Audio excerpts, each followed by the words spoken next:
Assalamualaikum warahmatullahi wabarakatuh. Nama saya Safa Salsabila Tahar dari kelas Manajemen Reguler 2A. Di sini saya akan menjawab kuis kewirausahaan Islami.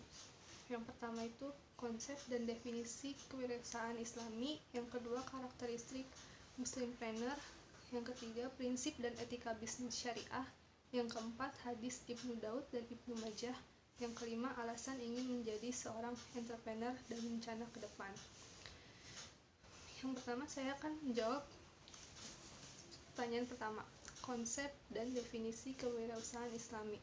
Definisi kewirausahaan Islami itu Muslimpreneur harus memiliki sesuatu aturan-aturan yang abstrak atau tidak terlihat. Contohnya pahala, dosa, iman, takwa, surga dan neraka. Hal-hal tersebut merupakan pemicu manusia dalam menyusun segala perbuatannya. Muslimpreneur juga menjalankan wirausaha tidak hanya untuk mencari keuntungan. Terus muslimpreneur juga harus berbeda dari pengusaha lainnya dalam artian berlandaskan syariat Islam atau berpegang teguh prinsip dasar Islami. Yang kedua yaitu karakteristik entrepreneur Islam. Yang pertama itu takwa. Kita harus bertakwa kepada Allah Subhanahu wa taala dengan menjalankan perintahnya dan menjauhi larangannya. Yang kedua adalah halal menjadi prioritas. Yang ketiga adalah jangan menyia-nyiakan atau mubazir. Yang keempat adalah memiliki spiritual yang tinggi. Yang kelima adalah menanamkan nilai-nilai moralitas tinggi dalam diri kita. Yang keenam adalah dapat dipercaya. Yang ketujuh adalah peduli dan memperhatikan kesejahteraan sosial. Yang kedelapan adalah berpengetahuan luas. Yang kesembilan adalah peduli terhadap masyarakat dan lingkungan sekitar. Pertanyaan ketiga adalah prinsip dan etika bisnis syariah. Prinsip artinya dasar atau fundamental kebenaran yang menjadi pokok untuk menindak. Jadi prinsip bisnis syariah adalah kebenaran yang berkaitan erat dan menjadi pokok dasar pikir dalam bisnis yang sesuai dalam syariat Islam. Prinsip terbagi menjadi dua, yaitu prinsip umum dan prinsip khusus. Yang pertama, prinsip umum.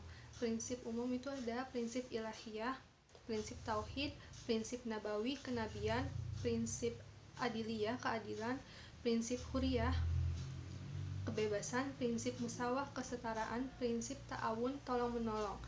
Selanjutnya prinsip khusus. Prinsip khusus ada prinsip tabadulul manafi, asas pertukaran manfaat. Yang kedua ada prinsip pemerataan atau distributif. Yang ketiga prinsip antara din, saling ridho. Yang keempat prinsip adamul magadir. Yang kelima prinsip albir wal taqwa. Yang keenam prinsip musyarakah.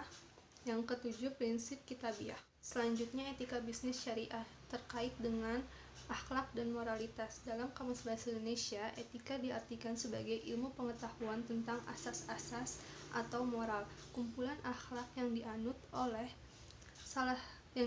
oleh suatu golongan masyarakat atau entrepreneur muslim.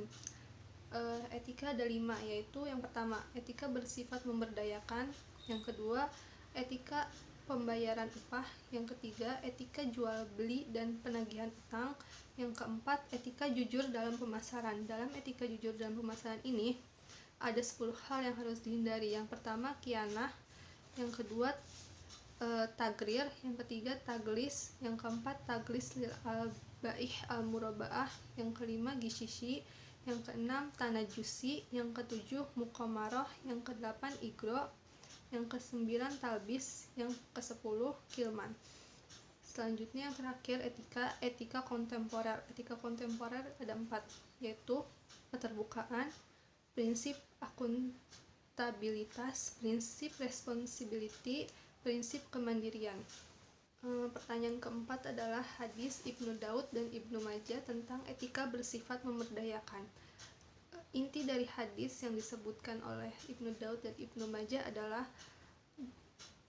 dalam ajaran Islam, ekonom ini membantu pihak yang lemah.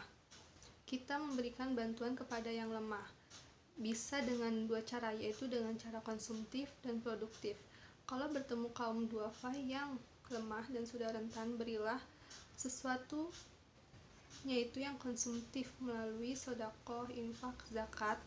Bila bertemu kaum duafa yang muda atau yang masih sehat, kita bisa membantunya dengan memberikan lapangan pekerjaan. kelima, alasan ingin menjadi seorang entrepreneur dan rencana ke depan.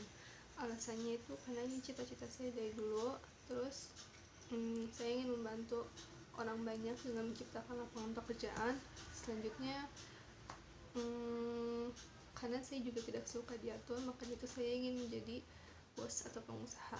Selanjutnya dengan menjadi pengusaha saya juga jadi bisa memiliki banyak waktu karena tidak terpaku oleh waktu seperti pekerja kantoran lainnya.